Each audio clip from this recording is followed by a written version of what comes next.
these are the fighters in 2026 that I'm looking to sell stock of or bet against.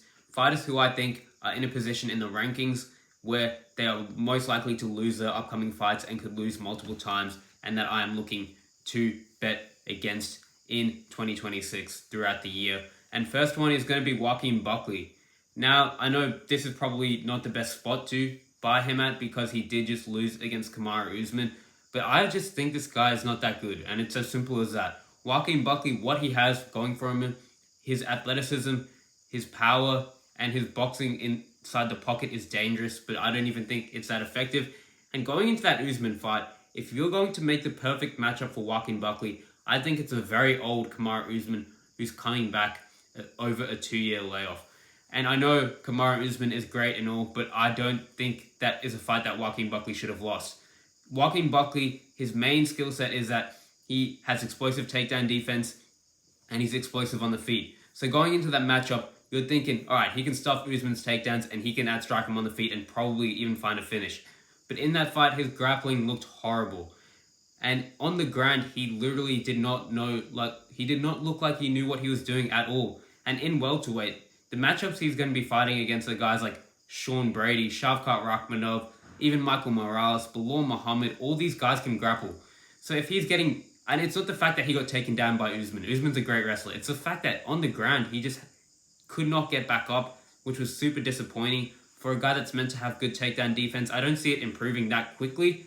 And against those high-level wrestlers at welterweight, I just don't think he's going to win those matchups. And also another thing to consider is the fact he trains out of a very small gym. The guy who is his main coach really doesn't have any coaching experience, and that is another thing to consider. And even on the feet, Joaquin Buckley's striking, his boxing inside the pocket's good, he is powerful, but against the other top-level strikers at welterweight, I just don't think he matches up well at all. I think Ian Gary's a much better striker. I think Carlos Protest is a better striker. I think JDM's boxing is more fluid and better, especially as fights go on. I think Shavkat Rakhmonov's a better striker. And even Islam, I think Islam's a better striker. So the list goes on and on. And pretty much you're looking at Joaquin Buckley. He's not that good of a wrestler in the division. He's not that good of a striker in the division. He's not training out of a great gym. I just don't think he's at that high level and of an elite fighter. I think this is his peak, and this is as good as he's going to get in terms of his career. And I think he's going to lose his next fight if he's matched up against someone high level. And I think he's going to continue to lose in 2026. So for that reason, I am looking to bet against Joaquin Buckley throughout the year. Another fighter who I think has no right to be in the position where they're at is Brandon Allen. And I know he came off that performance against Reina de Ritter. And Brandon Allen is a guy that I betted on him. I betted on 3 of his fights in 2025, and I cashed on all of them. And I predicted them pretty much perfectly. I had Anthony Hernandez in that fight. I had Brandon Allen to beat Marvin Vettori by decision. And I also had Brandon Allen to beat Reina de Ritter by TKO. So you're looking at me. I know Brandon Allen, and I've been predicting his fights perfectly. And this is as good as it gets for him. He's going to start losing again. Brandon Allen in that Reina de Ritter performance, he was able to beat Reina, which was very impressive as a big underdog. But if you watched the tape and knew how they matched up, I think that is actually a good matchup for Brandon Allen, because Allen can survive on the ground like a crazy guy. He has good BJJ. And Reina de Ritter ultimately gassed out, but he was dominating him on the ground for the first round and a half. Good win nevertheless by Brandon Allen. But you watch back that Marvin Vettori fight, and we know how bad Marvin Vettori is at this current stage of his career. That fight was close, man. I know it was a 30-27, but those rounds, he was just scraping by. He did not look good, and I was a bit disappointed he couldn't get his grappling going in that fight. As someone who betted on Brandon Allen in that fight, I was on the edge of my seat. That was a close fight. And in that fluffy fight, he made it competitive, but he ultimately did get out-grappled. So Brandon Allen is this grappler who, that's his main skill set, his BJJ, and he's getting out-grappled in the division by other fighters. And on the feet, he's fundamentally sound, but he can get hit. He is pretty hittable. We've seen that throughout his career. He's even been finished on the feet. So him at number 4, I don't think he deserves that ranking whatsoever. I think his next fight is going to be a big one. It's going to be against one of the high-level fighters. If he fights DDP, I think DDP probably finishes him. If he fights anyone around that vicinity in the rankings, I think he's going to lose. And I think he's going to continue losing. Don't forget, this guy lost to Chris Curtis before, and he arguably lost to him twice. So I think Brendan Allen at this spot is a perfect time to bet against him, and I will definitely be looking to do so. Another fighter that I'm looking to sell stock of or bet against is Navajo Sterling.